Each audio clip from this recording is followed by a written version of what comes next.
Hello friends, कैसे हैं आप सब। आशा करता हूँ अच्छे होंगे। मैं सुशील कुमार आप सभी का स्वागत करता हूँ यूट्यूब चैनल स्टडी विद सुशील पे। फ्रेंड्स, आज मैं आप लोग के लिए लेकर के आया हूँ स्टैटिक जीके का पार्ट 4। फ्रेंड्स, इस स्टैटिक जीके की सीरीज में मैं एग्जाम ओरिएंटेड क्वेश्चंस को कवर करता हूँ। तो मैं आशा करता हूँ फ्रेंड्स आप लोग इस वीडियो को पूरा देखेंगे और इस वीडियो से जो भी आपके आरआरबी, एनटीपीसी और ग्रुप डी में क्वेश्चंस पूछे जाएंगे उसको आप सुनिश्चित कर लेंगे। तो चलिए फ्रेंड्स शुरू करते हैं आज के इस वीडियो को। फ्रेंड्स, वीडियो शुरू करने से पहले आप लोगों से एक रिक्वेस्ट है कि आप लोग प्लीज़ मेरे चैनल को लाइक और सब्सक्राइब जरूर करें, क्योंकि फ्रेंड्स इससे हमें इसी प्रकार के वीडियो बनाने का मोटिवेशन मिलता रहता है। तो चलिए फ्रेंड्स शुरू करते हैं आज के इस वीडियो को। फ्रेंड्स, आज का आपका पहला क्वेश्चन है, चीन के साथ भारत के कितने राज्य अपना बॉर्डर साझा करते हैं। चीन के साथ भारत के कितने राज्य अपना बॉर्डर साझा करते हैं। तो फ्रेंड्स, चीन के साथ भारत के 5 राज्य मतलब अपना बॉर्डर साझा करते हैं। तो यह 5 राज्य कौन कौन से हैं, तो वह चलिए फ्रेंड्स हम लोग मैप के माध्यम से देखते हैं कौन कौन से हैं ये 5 राज्य। तो फ्रेंड्स, ये रहा आपका चीन, ठीक है, ये है चाइना। और इसके साथ कौन कौन से राज्य बॉर्डर साझा करते हैं, तो सबसे पहले फ्रेंड्स जम्मू एंड कश्मीर, ठीक है। दूसरा आपका हो गया फ्रेंड्स हिमाचल प्रदेश। तीसरा आपका हो जाएगा फ्रेंड्स उत्तराखंड। चौथा आपका हो जाएगा फ्रेंड्स सिक्किम। और पांचवा आपका हो जाएगा फ्रेंड्स अरुणाचल प्रदेश। तो फ्रेंड्स ये 5 राज्य अपना बॉर्डर साझा करते हैं चाइना के साथ। पहला आपका हो जाएगा जम्मू एंड कश्मीर। दूसरा हो जाएगा फ्रेंड्स हिमाचल प्रदेश। तीसरा हो जाएगा उत्तराखंड। चौथा हो जाएगा सिक्किम। और पांचवा हो जाएगा फ्रेंड्स आपका अरुणाचल प्रदेश, ठीक है फ्रेंड्स।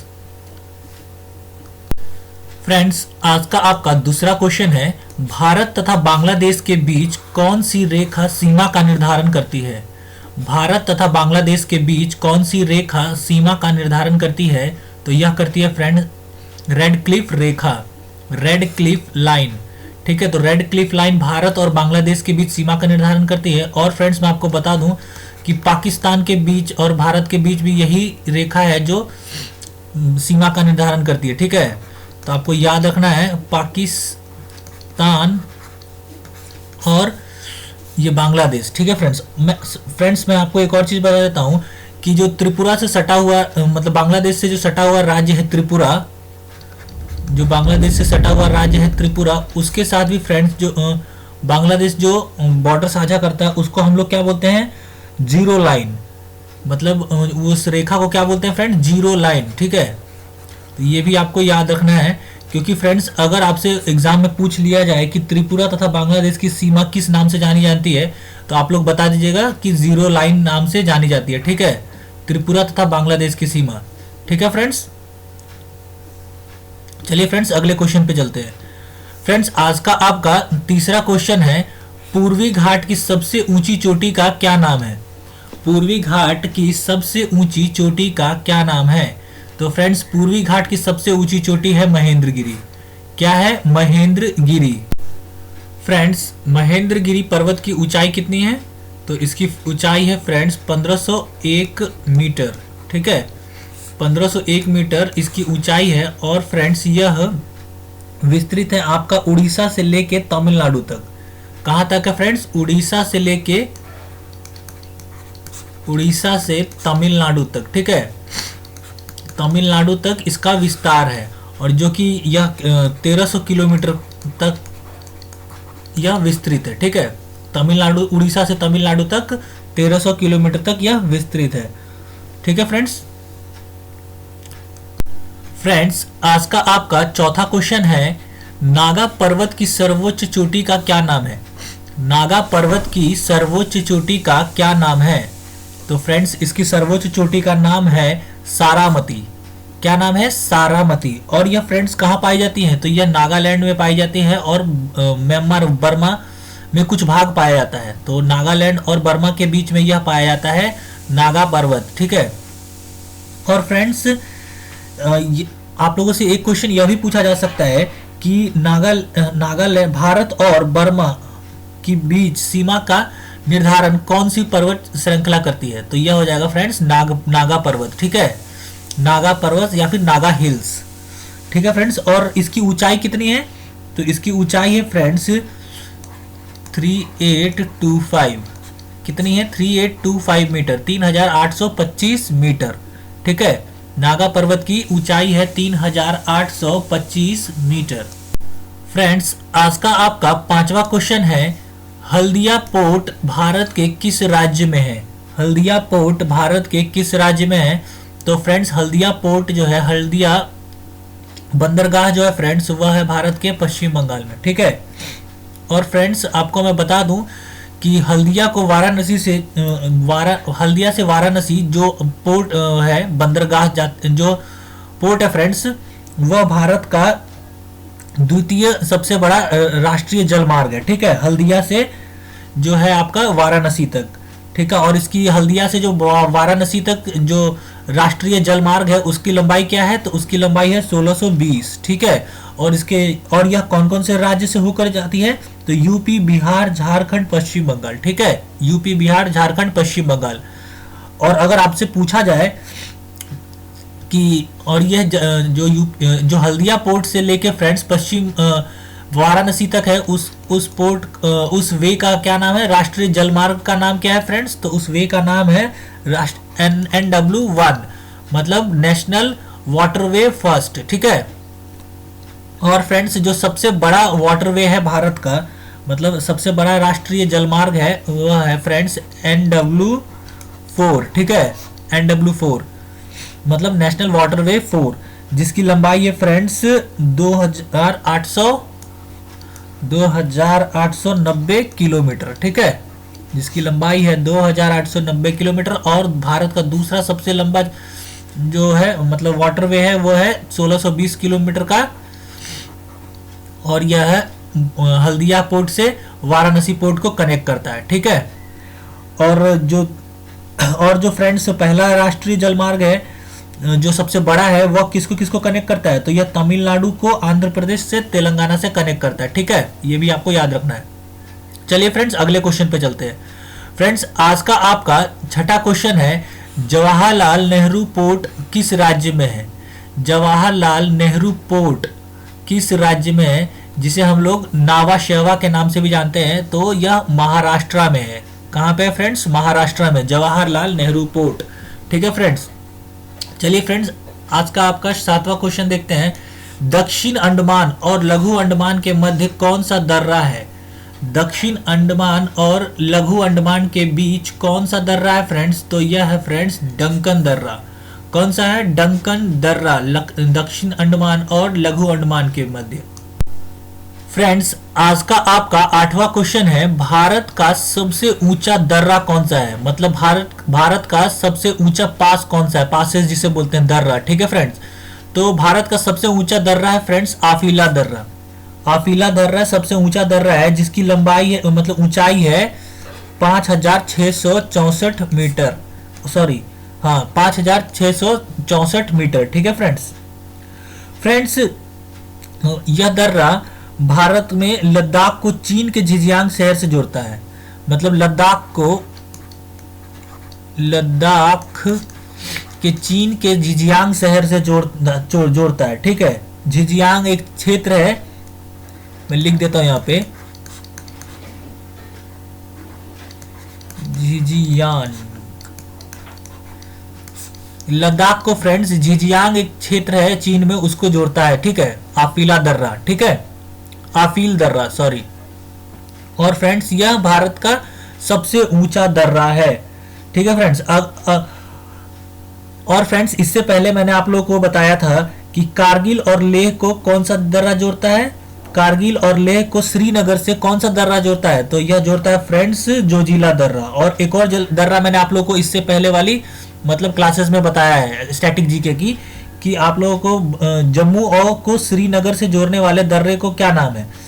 जम्मू को श्रीनगर से जोड़ने वाला दर्रा कौन सा है? तो यह है फ्रेंड्स बनिहाल दर्रा। ठीक है, तो आप लोगों को 3 दर्रा हो गया। एक जम्मू और श्रीनगर को जोड़ने वाले दर्रे को क्या नाम है? तो उसका नाम है फ्रेंड्स बनिहाल दर्रा। दूसरा आपको हो गया कि करगिल और लेह को श्रीनगर से जोड़ने वाले दर्रे का क्या नाम है? तो यह हो गया जोजिला दर्रा। ठीक है, तो ये इतना आपको याद रखना है। आफील दर्रा फ्रेंड्स सबसे ऊंचा दर्रा है, और बनिहाल दर्रा जो जम्मू को श्रीनगर से जोड़ता है। और फ्रेंड्स तीसरा आपको जो करगिल को लेह को और श्रीनगर से जोड़ने वाला जो दर्रा है वो है फ्रेंड्स जोजिला दर्रा। ठीक है, और एक और दर्रा मैंने आप लोगों को बताया था फ्रेंड्स, जो कि फ्रेंड्स सिल्क रूट के लिए बहुत फेमस है। तो वो कौन सा दर्रा है फ्रेंड्स? तो वह दर्रा है फ्रेंड्स आपका नाथुला दर्रा। ठीक है, नाथुला दर्रा, नाथुला दर्रा। ठीक है, और यह कहाँ पाया जाता है? तो यह सिक्किम में है। ठीक है, जिसे हम लोग सिल्क रूट के नाम से भी जानते हैं। अभी तक हम लोग 4 दर्रों को पढ़ चुके हैं, 4 पासेस को पढ़ चुके हैं फ्रेंड्स। तो इन सब 4 पासेस को आप लोगों को ध्यान में रखना है फ्रेंड्स। आज का आपका 10वां क्वेश्चन है, गोदावरी नदी का उद्गम स्थल कहाँ है? गोदावरी नदी का उद्गम स्थल कहाँ है? तो फ्रेंड्स गोदावरी नदी का उद्गम स्थल है त्र्यंबकेश्वर पहाड़ी से निकलती है, और यह कहाँ पे है? तो महाराष्ट्र के नासिक में है। ठीक है, महाराष्ट्र के नासिक में है त्र्यंबकेश्वर पहाड़ी। ठीक है, तो वहां से यह निकलती है कौन सी नदी? गोदावरी नदी। और फ्रेंड्स मैं आपको एक और चीज बता दूं कि गोदावरी नदी को फ्रेंड्स भारत में दक्षिण गंगा के नाम से भी, मतलब ये भारत के दक्षिण में जो भी सबसे लंबी नदी है वह कौन सी है? गोदावरी है। ठीक है, गोदावरी है भारत में दक्षिण भाग में बहने वाली गोदावरी। ठीक है फ्रेंड्स, गोदावरी नदी, गोदावरी नदी भारत के दक्षिण की, भारत की सबसे लंबी नदी है। ठीक है, तो फ्रेंड्स अगर आपसे यह क्वेश्चन पूछ लिया जाता है कि दक्षिण भारत की सबसे लंबी नदी कौन सी है, तो वह हो जाएगा गोदावरी। ठीक है, गोदावरी, गोदावरी हो जाएगा दक्षिण भारत की सबसे लंबी नदी। ठीक है फ्रेंड्स, और इसका उद्गम कहां से होता है, मतलब ये निकलती कहां से है? तो यह निकलती है त्र्यंबकेश्वर पहाड़ी, महाराष्ट्र के नासिक से। ठीक है, तो ये भी आपको याद रखना है फ्रेंड्स। आज का आपका 10वां क्वेश्चन है, प्रायद्वीप पठार की सबसे लंबी नदी कौन सी है? तो प्रायद्वीप पठार की सबसे लंबी नदी गोदावरी है फ्रेंड्स। ठीक है, अभी मैंने आप लोगों को बताया कि दक्षिण भारत की सबसे लंबी नदी कौन सी है, तो वो भी गोदावरी है। और प्रायद्वीप पठार, अगर इस प्रकार से क्वेश्चन पूछा जाए कि प्रायद्वीप पठार की सबसे लंबी नदी कौन सी है, तो वो गोदावरी है। और फ्रेंड्स अगर आपसे यह भी क्वेश्चन पूछा जाए कि भारत में दक्षिण गंगा के नाम से कौन सी नदी जानी जाती है, तो वो भी फ्रेंड्स गोदावरी ही है। ठीक है, भारत में दक्षिण गंगा के नाम से जानी जाने वाली नदी। ठीक है फ्रेंड्स, चलिए फ्रेंड्स अगले क्वेश्चन पे चलते हैं। भारत में किस मृदा का विस्तार सर्वाधिक है? भारत में किस मृदा का विस्तार सर्वाधिक है? तो फ्रेंड्स भारत में जो मृदा पाई जाती है सबसे अधिक, मतलब जो सबसे अधिक मिट्टी पाई जाती है वह है जलोढ़ मृदा, जलोढ़ मिट्टी। ठीक है, जलोढ़ मिट्टी का विस्तार सबसे अधिक है। चलिए फ्रेंड्स अगले क्वेश्चन पे चलते हैं। भारत में मृदा अपरदन की दृष्टि से कौन सा राज्य प्रथम है? भारत में सबसे अधिक मृदा अपरदन किस राज्य में होता है? तो फ्रेंड्स सबसे ज्यादा मृदा अपरदन जो होता है फ्रेंड्स वह राजस्थान में होता है, और दूसरे नंबर पे अगर बात किया जाए तो यह मध्य प्रदेश में होता है। ठीक है, मृदा अपरदन में पहले नंबर पे कौन है? राजस्थान, और दूसरे नंबर पे मध्य प्रदेश। राजस्थान तो ऑब्वियस सा रीजन है फ्रेंड्स, क्योंकि फ्रेंड्स वहाँ की जितने भी मतलब 50% से ऊपर जो प्लेसेस है, जो थार मरुस्थल हम लोग बोलते हैं, राजस्थान का जो है जैसलमेर से लेके इधर के जितने भी है जोधपुर साइड में, वो सभी रेतीले प्लेसेस है। तो वहाँ पे भूमि का अपरदन जो है वह अधिक है, इसीलिए राजस्थान कॉमन आंसर हो जाता है। ठीक है, चलिए फ्रेंड्स अगले क्वेश्चन पे चलते हैं। कपास का उत्पादन विश्व में सबसे अधिक किस देश में होता है? कपास का उत्पादन विश्व में सबसे अधिक किस देश में होता है? तो फ्रेंड्स सबसे अधिक उत्पादन कपास का किस देश में होता है? तो कपास का सबसे अधिक उत्पादन होता है फ्रेंड्स चीन में। कहाँ होता है? चीन में सबसे अधिक उत्पादन होता है कपास का। ठीक है फ्रेंड्स, और फ्रेंड्स अगर आपसे भारत में क्वेश्चन पूछ लिया जाए, तो भारत में अगर क्वेश्चन पूछ लिया जाए उत्पादन की दृष्टि से कौन सा राज्य प्रथम स्थान पर है, तो आप लोगों को मतलब ऑप्शन में अगर गुजरात या फिर महाराष्ट्र हो तभी आप लोग, मतलब अगर मान लीजिए ऑप्शन 4 ऑप्शन दिया हुआ है, उसमें अगर गुजरात है सिर्फ महाराष्ट्र को छोड़कर, तो आप लोग गुजरात मारिएगा। ठीक है, अगर उसमें महाराष्ट्र है तो आप लोग महाराष्ट्र मारिएगा, क्योंकि फ्रेंड्स हालिया स्टैट्स के अनुसार महाराष्ट्र ने गुजरात को कपास के उत्पादन में पछाड़ दिया है, मतलब पीछे छोड़ दिया उसको। ठीक है, तो ऑप्शन के अनुसार आप लोग इसका चयन कीजिएगा। ठीक है फ्रेंड्स, आज का आपका 14वां क्वेश्चन है, नलकूप आधारित सिंचाई सबसे अधिक किस राज्य में की जाती है? मतलब नलकूप से जो सिंचाई होती है फ्रेंड्स, वह सबसे अधिक किस राज्य में की जाती है? तो यह किया जाता है फ्रेंड्स गुजरात में। गुजरात में नलकूप आधारित सिंचाई सबसे अधिक की जाती है 78.4%। ठीक है, 78.4% जो फ्रेंड्स सिंचाई होती है वह गुजरात में नलकूपों द्वारा की जाती है। और दूसरे नंबर पे अगर पूछा जाए तो दूसरे नंबर पे कौन है फ्रेंड्स? तो उत्तर प्रदेश है। ठीक है, दूसरे नंबर पे आपका उत्तर प्रदेश हो जाएगा, जो कि फ्रेंड्स नलकूपों से सबसे ज्यादा सिंचाई करता है। पहले नंबर पे कौन सा है फ्रेंड्स? गुजरात, और दूसरे नंबर पे उत्तर प्रदेश। ठीक है, और अगर फ्रेंड्स आपसे यह पूछ दिया जाए पंपों के द्वारा, पंप जो होते हैं पंपी सेट्स जिसे बोलते हैं, उससे द्वारा अगर भारत में सबसे ज्यादा जो सिंचाई होती है वह किस राज्य में होती है?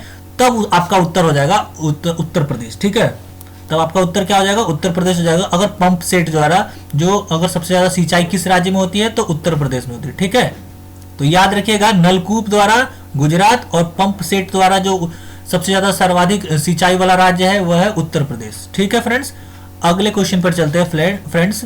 विश्व की सबसे लंबी नहर का क्या नाम है? विश्व की सबसे लंबी नहर का क्या नाम है? तो फ्रेंड्स विश्व की सबसे लंबी नहर का नाम है ग्रैंड नहर। क्या नाम है? ग्रैंड। नाम से ही पता चल रहा है ग्रैंड नाम है, और ग्रैंड मतलब सबसे बड़ा। तो विश्व की सबसे लंबी नहर का नाम है ग्रैंड नहर। और फ्रेंड्स इसकी जो लंबाई है वह है 1776, मतलब 1776 किलोमीटर की। और यह कहाँ पाई जाती है फ्रेंड्स? तो यह चीन में है। ठीक है, चीन में है यह सबसे बड़ी नहर विश्व की। ठीक है फ्रेंड्स, चलिए फ्रेंड्स अगले क्वेश्चन पे चलते हैं। भारत की सबसे लंबी नहर का क्या नाम है? अब फ्रेंड्स भारत की सबसे लंबी नहर का क्या नाम है? तो भारत की सबसे लंबी नहर का नाम है इंदिरा गांधी नहर। ठीक है फ्रेंड्स, इंदिरा गांधी नहर भारत की सबसे लंबी नहर है। और फ्रेंड्स इसकी लंबाई कितनी है? तो इसकी लंबाई है फ्रेंड्स 650 किलोमीटर। ठीक है, 650 किलोमीटर इंदिरा गांधी नहर की लंबाई है, जो कि फ्रेंड्स यह पंजाब से होते हुए आपका राजस्थान के क्षेत्र तक जाती है, विस्तृत है। ठीक है, राजस्थान के मतलब काफी अंदर तक जाती है। मतलब लगभग पाकिस्तान को भी यह पानी सप्लाई करती है इंदिरा गांधी नहर। ठीक है, तो चलिए फ्रेंड्स अगले क्वेश्चन पे चलते हैं। Mahatma Gandhi marine national park कहाँ है? Mahatma Gandhi marine national park कहाँ है? तो यह फ्रेंड्स बहुत इंपॉर्टेंट क्वेश्चन हो जाता है, क्योंकि यह कहाँ पे है? अंडमान व निकोबार द्वीप समूह में है। और यह कहाँ है? पोर्ट ब्लेयर में है। ठीक है, तो पोर्ट ब्लेयर में है अंडमान और निकोबार द्वीप समूह में Mahatma Gandhi marine national park, मतलब महात्मा गांधी मैरीन राष्ट्रीय उद्यान। ठीक है, तो महात्मा गांधी मैरीन राष्ट्रीय उद्यान हो गया आपका अंडमान एवं निकोबार द्वीप समूह पोर्ट ब्लेयर में। और फ्रेंड्स इससे पहले मैंने आप लोगों को क्या क्या चीजें बताई हैं अंडमान और निकोबार द्वीप के बारे में? तो अंडमान और निकोबार द्वीप समूह के बारे में बताई है कि वहां की सबसे ओल्डेस्ट कम्युनिटी कौन सी है? तो वह है ओंगा और जारवा। ओंगा और जारवा। ठीक है, ओंगा और जारवा। और दूसरा क्या बताया कि अंडमान निकोबार की सबसे ऊंची चोटी का नाम क्या है? तो उसकी अंडमान निकोबार की सबसे ऊंची चोटी का नाम है फ्रेंड्स सैडल पीक। ठीक है, ये भी बताया। और फ्रेंड्स आप लोग को एक और चीज बता देता हूं कि वहां पे अंडमान निकोबार में पोर्ट ब्लेयर में एक अंतर्राष्ट्रीय हवाई अड्डा है। उसका नाम क्या है फ्रेंड्स? तो उसका नाम है फ्रेंड्स वीर सावरकर हवाई अड्डा, अंतर्राष्ट्रीय हवाई अड्डा। ठीक है, तो ये भी आपको याद रखना है। ठीक है फ्रेंड्स, और मैंने फ्रेंड्स एक और चीज बताया था आप लोगों को कि अंडमान निकोबार द्वीप समूह का सबसे बड़ा द्वीप कौन सा है? तो वह कौन सा है? मिनिकॉय। ठीक है, मिनिकॉय वहां का सबसे बड़ा द्वीप है अंडमान निकोबार द्वीप समूह का। ठीक है, तो ये आप लोगों को 4-5 चीजें याद रखनी है फ्रेंड्स, क्योंकि यह 4-5 चीजें बहुत एग्जाम में पूछी जाती है। ठीक है, अंडमान निकोबार द्वीप समूह से। फ्रेंड्स आज का आपका 18वां क्वेश्चन है, कांगेर घाटी राष्ट्रीय उद्यान किस राज्य में है? कांगेर घाटी। तो फ्रेंड्स कांगेर घाटी नेशनल पार्क जो है फ्रेंड्स आपको मिल जाएगा छत्तीसगढ़ में। कहां पे मिल जाएगा? छत्तीसगढ़ में कांगेर घाटी राष्ट्रीय उद्यान है। फ्रेंड्स आज का आपका 19वां क्वेश्चन है, भारत में वन्य जीव संरक्षण अधिनियम किस वर्ष लागू किया गया था? भारत में वन्य जीव संरक्षण अधिनियम किस वर्ष लागू किया गया था? तो यह फ्रेंड्स लागू किया गया था 1972 ईस्वी में। कब लागू किया था? 1972 में लागू किया गया था, क्योंकि फ्रेंड्स मतलब जो पशु थे जंगली जानवर उनका शिकार ना हो सके, और फ्रेंड्स जो जंगलों का मतलब लोग स्मगलिंग ना कर सके। वहाँ के जो जंगल्स होते थे, जंगलों को मतलब पेड़ों को, पौधों को काट करके स्मगलिंग ना किया जा सके, और जंगली जानवर को सुरक्षित करने के लिए यह अधिनियम लाया गया था, वन्य जीव संरक्षण अधिनियम, जो कि फ्रेंड्स आपका 1972 ईस्वी में लाया गया था। ठीक है फ्रेंड्स, आज का आपका 20वां क्वेश्चन है, भारत का प्रथम तितली उद्यान कहाँ स्थित है। यह बहुत इंपॉर्टेंट क्वेश्चन है फ्रेंड्स, ये कई बार एग्जाम में पूछा जा चुका है कि भारत का प्रथम तितली उद्यान कहाँ है। मतलब तितली वाला जो पार्क होता है, मतलब बटरफ्लाई वाला पार्क कहाँ स्थित है भारत में। ठीक है, पहला जो है वह कहाँ था, तो पहला था फ्रेंड्स बेंगलुरु में, और वह बेंगलुरु में कौन सा, कहाँ पर था, तो बरबट्टा जैविक उद्यान। ठीक है, बरबट्टा जैविक उद्यान में भारत का प्रथम तितली उद्यान है, और वह कहाँ है, वह बेंगलुरु में है। ठीक है फ्रेंड्स, चलिए फ्रेंड्स अगले क्वेश्चन पे चलते हैं। तो फ्रेंड्स आज का आपका अगला क्वेश्चन है कि बॉक्साइट का उत्पादन सबसे अधिक भारत में कहाँ होता है। बॉक्साइट का उत्पादन सबसे अधिक भारत में कहाँ होता है फ्रेंड्स, तो यह होता है उड़ीसा में। सबसे अधिक उड़ीसा में बॉक्साइट पाया जाता है, और दूसरे नंबर पर फ्रेंड्स महाराष्ट्र में, और तीसरे नंबर पे आपको मिल जाएगा छत्तीसगढ़ में उत्पादन। ठीक है, तो याद रखिएगा उत्पादन की दृष्टि से सबसे नंबर 1 राज्य कौन सा है, उड़ीसा है। और इससे पहले मैंने आप लोगों को उत्पादन की दृष्टि से कोयले में कौन सा राज्य बताया था, तो कोयले में फ्रेंड्स बताया था झारखंड, और सॉरी उत्पादन की दृष्टि से कोयले में आपको बताया था फ्रेंड्स छत्तीसगढ़। ठीक है, छत्तीसगढ़ जो कि उत्पादन की दृष्टि से कोयले में नंबर 1 राज्य है। ठीक है, और भंडारण की दृष्टि से झारखंड है। ठीक है, मतलब जहां पे सबसे ज्यादा कोयला है वहां वो झारखंड राज्य है, और जहां पे कोयला सबसे ज्यादा उत्पन्न होता है वह राज्य है छत्तीसगढ़। ठीक है फ्रेंड्स, तो ये आपको याद रखना है। फ्रेंड्स चलिए अगले क्वेश्चन पे चलते हैं। फ्रेंड्स आज का आपका 22वां क्वेश्चन है कि बॉक्साइट का भंडारण सबसे अधिक भारत के किस राज्य में है। अभी हमने पढ़ा फ्रेंड्स उत्पादन में सबसे पहला कौन सा राज्य है बॉक्साइट में, तो यह है फ्रेंड्स उड़ीसा। और फ्रेंड्स और ये भंडारण की दृष्टि से मतलब सबसे ज्यादा स्टोरेज भंडार कहाँ पे है इसका, बॉक्साइट का, तो यह भी फ्रेंड्स उड़ीसा में ही है। ठीक है, तो इतना आपको याद रखना है कि उड़ीसा में जो है वह बॉक्साइट का भंडारण भी सबसे अधिक है, और उत्पादन भी सबसे अधिक उड़ीसा ही करता है। लेकिन फ्रेंड्स अगर आपसे पूछ लिया जाए दूसरे नंबर पे कि बॉक्साइट में का उत्पादन सबसे ज्यादा कहाँ होता है, तो यह महाराष्ट्र में होता है, और भंडारण कहाँ पे है, तो यह आंध्र प्रदेश में है। ठीक है, और तीसरे नंबर पे भंडारण सबसे ज्यादा कहाँ पे है बॉक्साइट का, तो यह है गुजरात में। ठीक है फ्रेंड्स, तो ये इन सब चीजों को आपको याद में रखना है। चलिए फ्रेंड्स अगले क्वेश्चन पे चलते हैं। फ्रेंड्स मैं आप लोगों को बता दूं कि बॉक्साइट जो है वो एल्यूमिनियम का ओर होता है। ठीक है, एल्यूमिनियम का जो ओर होता है उसे बॉक्साइट बोलते हैं। तो ये भी आप लोग को याद रखना है, साइंस में पूछा जा सकता है, ore of aluminium it is bauxite. ठीक है फ्रेंड्स, चलिए फ्रेंड्स अगले क्वेश्चन पर चलते हैं। तो यह है फ्रेंड्स भारत का सबसे लंबा राष्ट्रीय जलमार्ग कौन सा है। भारत का सबसे लंबा राष्ट्रीय जलमार्ग कौन सा है, तो फ्रेंड्स अभी मैंने आप लोग को थोड़ी देर पहले ऊपर बताया था कि भारत का सबसे बड़ा राष्ट्रीय जलमार्ग है NW4। NW4 मतलब नेशनल वाटरवे 4, राष्ट्रीय जलमार्ग संख्या 4, जिसकी लंबाई कितनी है फ्रेंड्स, जिसकी लंबाई है 2890 किलोमीटर, 2890 किलोमीटर।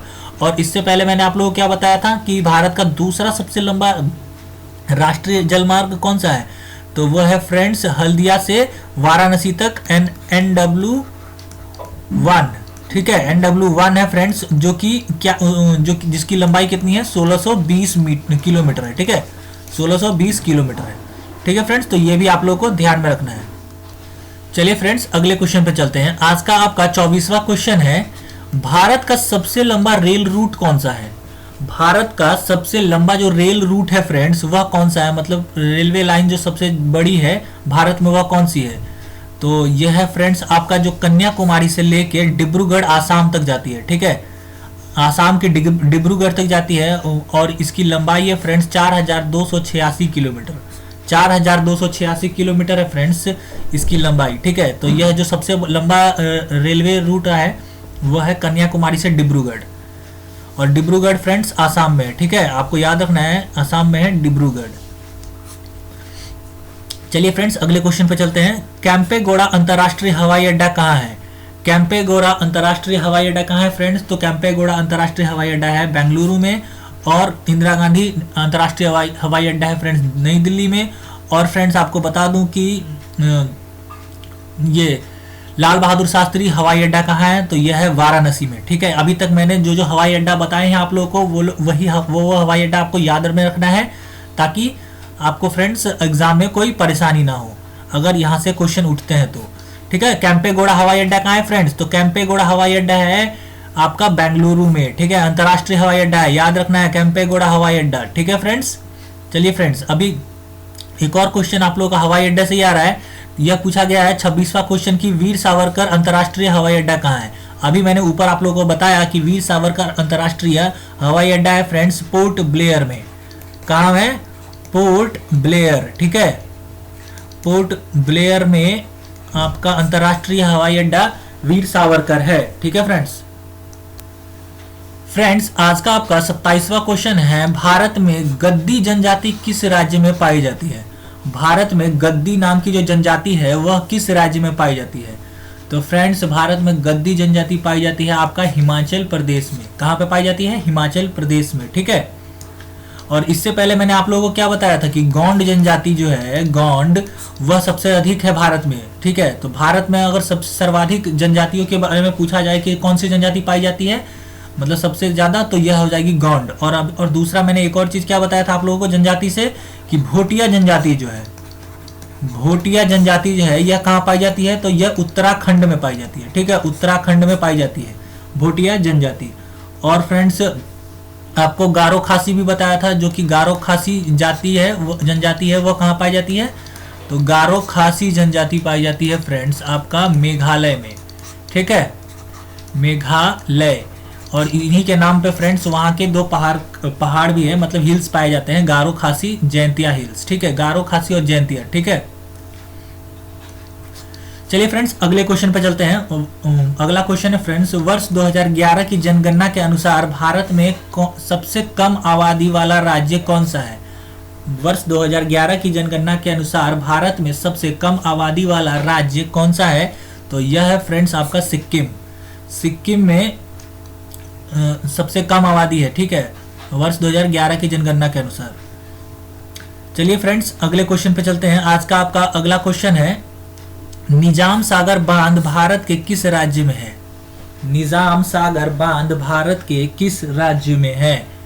तो फ्रेंड्स आपका निजाम सागर बांध हो जाएगा भारत के तेलंगाना में है। ठीक है, और अगर आपसे पूछ लिया जाए फ्रेंड्स कि निजाम सागर बांध भारत के मतलब किस नदी पर है, तो आप लोग निजाम सागर बांध फ्रेंड्स किस नदी पर है? तो फ्रेंड्स यह मंजीरा रिवर पे है। कौन सी रिवर पे है? मंजीरा रिवर पे। मैं लिख देता हूं यहाँ पे, मंजीरा रिवर, मंजीरा नदी पे है। ठीक है,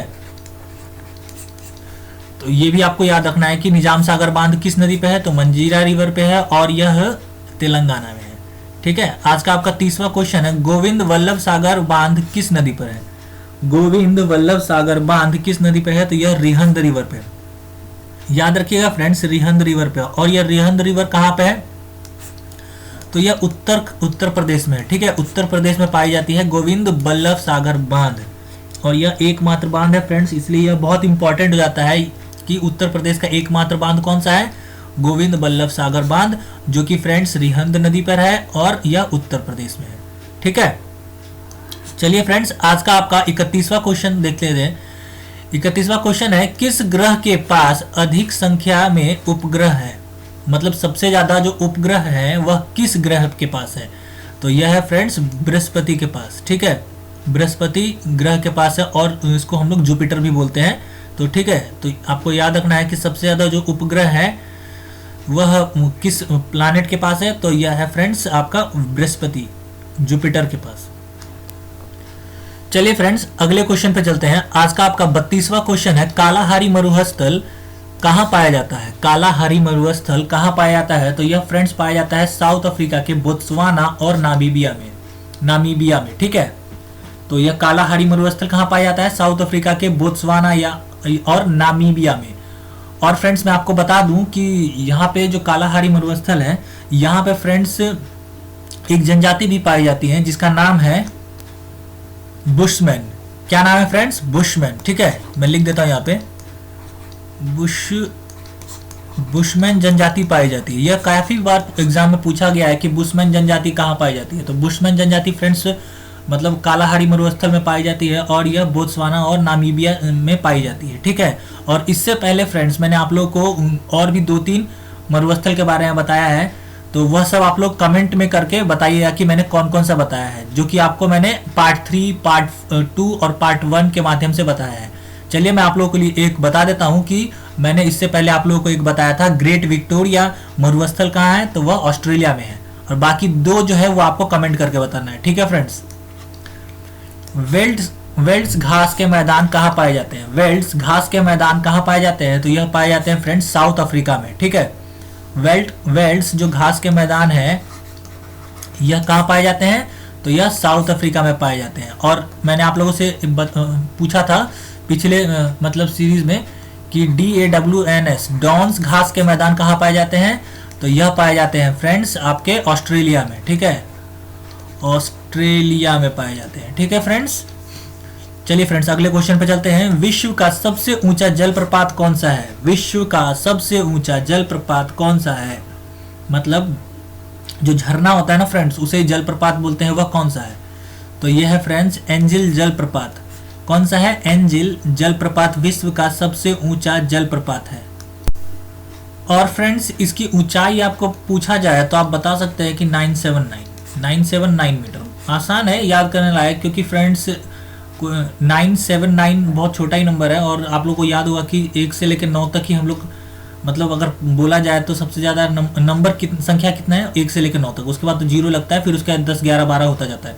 तो आप लोग याद कर सकते हैं इस माध्यम से, एक ट्रिक के माध्यम से, कि एक सबसे बड़ी संख्या कौन सी है? 9। 9 के बाद कोई संख्या नहीं आती है, तो 9, 7, 9। ठीक है, आखिरी में भी और पहले में भी उसके 9 है, तो याद रख सकते हैं आप लोग।